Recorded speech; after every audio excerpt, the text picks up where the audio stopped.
How many members are you expecting in the next 2-3 years? Are we going for millions, or are we going for big millions, or like WeChat Pay?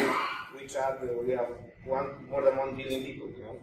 So, as because we are a wallet, right, and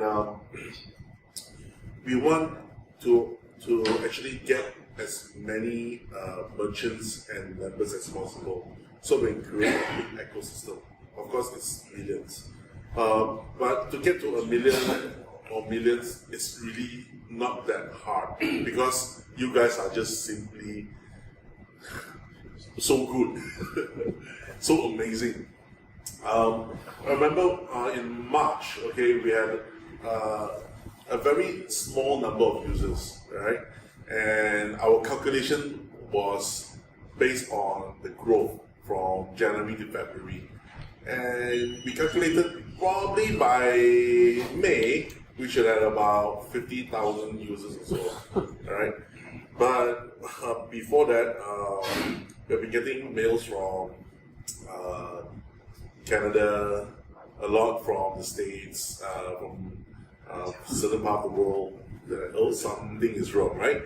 And we checked our system, we have about 180,000 members. By the time we ran the event, it was 220. 1 week after the event, it was like 280. Now we're at 400. That was just like a few days ago, right? So it's really, really crazy, the growth. I think by the end of the year, probably we hit 1 million or more. And that's why we are actually we are on track to actually become a global force to actually to dictate a lot of things. And we, as a global force, we are able to also control a lot of things for discounts that we get from many other parties. And one of the things that we are talking to is with airlines, which I have connection with, to hopefully get great, green, and super discounts for. Right? Ronald, as we grow in the market and as we establish ourselves more, the bigger we get, we take notice to people in high authorities. So as we grow, what we as the company, especially we have some people here from Canada, the United States, and what happens, a lot of companies go in and then they come out. How are we going to deal with that going forward? Yeah, so unlike other projects, right, whereby they are ICO, we are non-ICOs. So there's no way to classify us. Either you are ICO, IEO, or STO. Okay? IEOs are normally for exchanges. You go to exchange, you do a trade and things like that. But we can't be classified any of them. We don't have an exchange. You can't actually trade CDOs. You can only convert CDOs. It's just like a switch thing. You can't buy. Of course, as I said, you can't put it up onto the exchange anyway. So we are not classified under this. We are a utility token. So we are no different than any other wallets that's around that. That's one.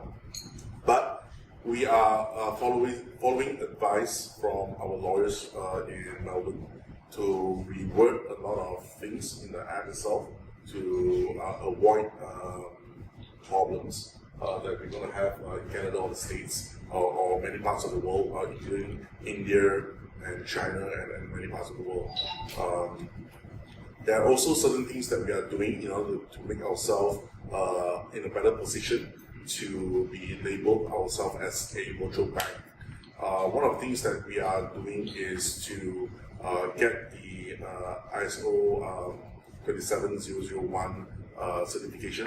So once we have that, we can actually get our FSL license in Australia and also apply for CESA, the Cagayan Economic Zone Authority license to let us operate OTC and an exchange, which will enable us to have a bank account in the Philippines that can trade crypto fiat.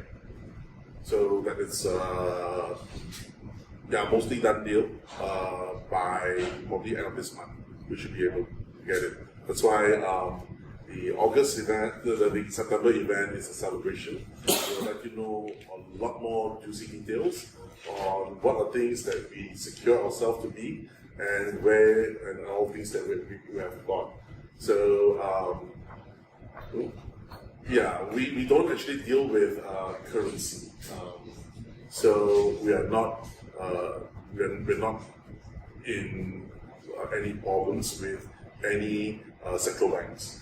Yeah. So a lot of people, a lot of members do ask us, what happens if the Malaysian government comes after you? That why do they want to come after me? I don't even deal with the ringgit. So if I don't deal with ringgit, then why are they after me? Right? And yeah, so there are a lot of these issues. We don't deal with any fiat currencies. It's all about crypto and crypto and crypto with crypto. Alright, so it's all about that. Only places where crypto is strictly banned for trading, then we might not be able to, like now in India probably. Alright, so not very, very sure about that, and in China as well, but you know, China, they do whatever they want. But like all regulations in crypto, today you might be compliant, tomorrow you might not. And when you're not, then suddenly you are. So this is every country is trying to find a way to get into this, but they need, I believe, they need a model. We are trying to set up a model for them. This is how digital cryptocurrencies can work with traditional financial services. We're trying to set a model and bring it to all the countries to say this is the SOP for you. And the first method is to first get our CESA, and then from the CESA down, we're doing for every country to show this model. Malaysia is going to be one of the main countries first, and Singapore and the rest. Once we get a feel of this, to get the rest of the world, it's no problem. Yeah. What is the next step after Jarvis? It's a Jarvis will be limited. What is the next project after Jarvis? There are 4 projects that we have in place. One of it is, I said just now, is the VIP project. There's no name for the project yet. Hopefully, you guys can give me some suggestion. Then you have the credit card project itself. The card projects will give us a yield of 3.4 to 3.3%, depending whether you are in the States. In the States, there's no Forex, but anywhere else, we'll get from Forex. And all this earnings itself, okay, after the MasterCard network takes off a huge chunk, okay, will be all put into the reserve pool. Then, of course, I said the OTA side as well. When you use, okay, we get a profit. So I'm taking CDOs back and I'm putting the profit into the reserve pool. So all of this will actually give a price increase. And you'll put the load off Jarvis to actually produce that much of revenue.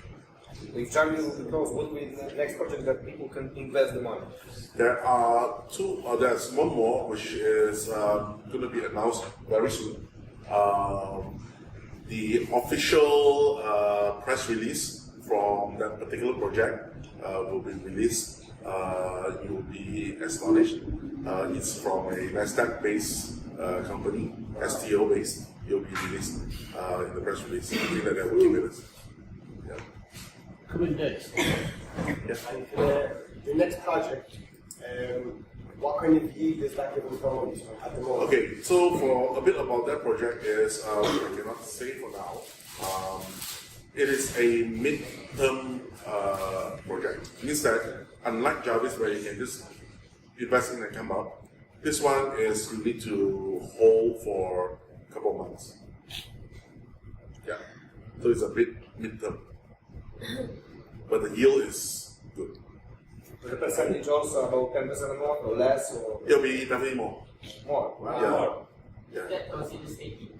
Is that considered staking or custody? It's a STO. So basically, Same thing, because US citizens or Canadian citizens, you can't really participate in any of this. So the other way of doing it is the company is really doing it for you via your asset management. But in order to do that, we need to get our FSL.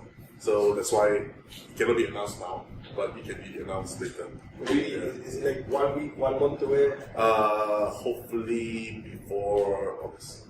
Is there a cap? Yes, there is always a cap. Tell us. Yeah. Not at the moment. So do you have an asset management license? We are getting there. MLM licenses? Not for MLM. Oh, you don't? Yes. So which countries are you targeting? Australia. And the US, Canada for MLM license? Once we have that, then we actually apply for the rest. Okay. And you know, a lot of people want aware that like on the exchanges, when you're trading on the exchanges, like each exchange has insurance. Can you touch upon the insurance there, how safe the crypto is on the exchange? Yeah. We only deal with exchanges which has a form of a insurance. Like, for example, why do we choose Binance? They have the they have this Safu fund, whereby if funds or assets are stolen from Binance itself, the fund itself will cover it. This fund itself, this is like an alliance, right? They have a few exchanges on this. OK and OB will have their own, and CEX, HIT, and the rest of it will have their own. So we are on 38 different exchanges. We already pulled out from 6 of them, which because they are not covered with any of this insurance. So we're on 32 of them, and 32 of these are insured. Yeah. So we are like you. We are also offering funds because we are also a partner and member and an investor here. So we want to make our funds be safe as well. And you know, let's say when you're trading on a daily basis, let's say you make a loss. Do you have like, if it goes below 5% stop loss, that we stop trading for the day? How do you deal with the loss? Does it come back over? Is the reserve fund touched? Like, what way is the system structured for losses? Okay, so it's a very, very good question. Okay, now what happens is this: the room itself will actually determine how much of fund is given to Jarvis to actually do a trade. There are about 200 Jarvises running at any given time on 16 different pairs to move it around. The idea of the trade is not on buying low and selling high, because we don't care about the value of the coins. We only care about the quantity of the coins. When you give me 2 coins, how much coins do I need to give back to you? Because that's the underlying objective. So we move coins around different other pairs. When it comes back in, I should have more. Alright? So from this itself, we will only take about 6 to 12% of the daily returns. Okay, let's say if that day itself we only get 6, all right. So we will take it from the reserve fund and pull up to 6 to throw it back to the reserve pool. So it's 6 to 12 maximum. What if that day I earn about, let's say, 17? Okay? So the additional 5 is kept in the exchange to do more trades. And so what are typical strategies that you apply when it comes to trading? Because the way we understand arbitrage trading is that you do scalping trading by going quickly in and out in order to increase the number. But then where are the 16% and 17% coming from? Arbitrage don't really earn that much. Arbitrage probably you get about maximum 0.5 to about 1. And the arbitrage you can do is between what Binance and BitMax says about it. We don't really do arbitrage. Okay, what we are doing is called OTC swapping. All right. So, for example, if I have a lot of BTCs accumulated, and if I were to do a trade in Binance itself, the fact will be I'm pushing down the price If I do a sell, it will drop, definitely. But if I were to change it between, let's say, for example, Bitcoin and BCH, so there will be a lot of BCH buy-in, right? So BCH price would go up. The only problem with this is the difference between the Bitcoin and the BCH, there is a margin of percentage. So we swap it around in order to actually gain from that. Now, if we calculated that all of this does not really make enough sense, what we do is we do a OTC swap now. OTC swap means that we take the Bitcoin and sell it off market and change it to USDT to come back in. So it doesn't affect the market. No, guys, that's very, very powerful. When you come back in then, how does the price? If we can buy orders, the price go up. And the more in the pot, like you become a whale, you are a whale, you're affecting the price as well. So we have about 50 accounts in all the 32 different exchanges. We have about 4 in Binance. One of it that I keep showing is actually VIP7, which means that I've traded over 108,000 BTCs. The other 3 are special VIP 10s, so it's 15,000 and above. At any given time, we have about 500 mil of AUM to actually move the market. But we don't do it alone, we do it with our partners. We have about 7 partners to actually to trade in the market. Because so we've heard that Jarvis will reach that cap of 200. Potentially, there's going to be more now. So where's the 500 million from? When I told you that we only put 12% back up, so those are the accumulated back in. Okay. The insurance that's out of the money and the exchanges, do you have to pay for that? No, you just again. It's the safety that exchanges just have natively. So the most important thing is the reserve pool. So the asset that we have in the reserve pool, in order to keep your money and our money safe, we are doing a few things. Also, to be compliant, we are ordered to have a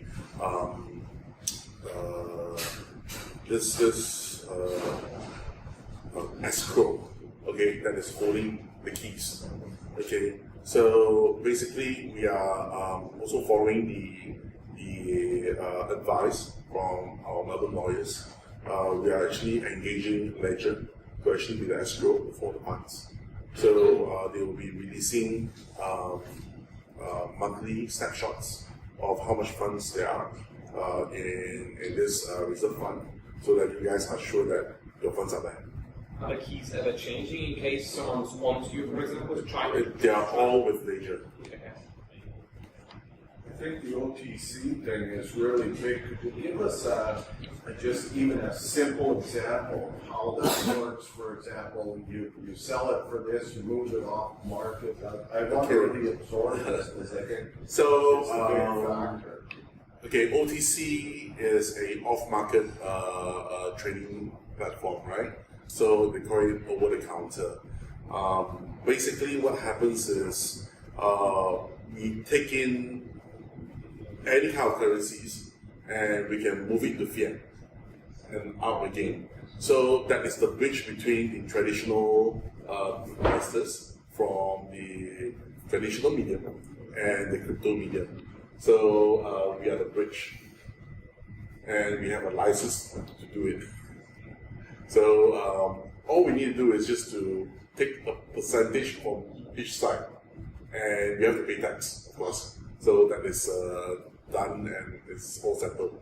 So it's a very, very good deal. But we are not looking for that deal. We are looking for the liquidity between our own trade exchange and back in. Yeah. So you would sell a Bitcoin, or you would take a Bitcoin off market, go and sell it, convert it to fiat, loop back in, and buy it for cheaper than. And now you've got 2.4 Bitcoin or 2.04, and then you go again and it's 2.8 Bitcoin. Yeah. Not the lot. Basically, that's what the system actually just does. Yeah. Good. Thank you very much. Appreciate it.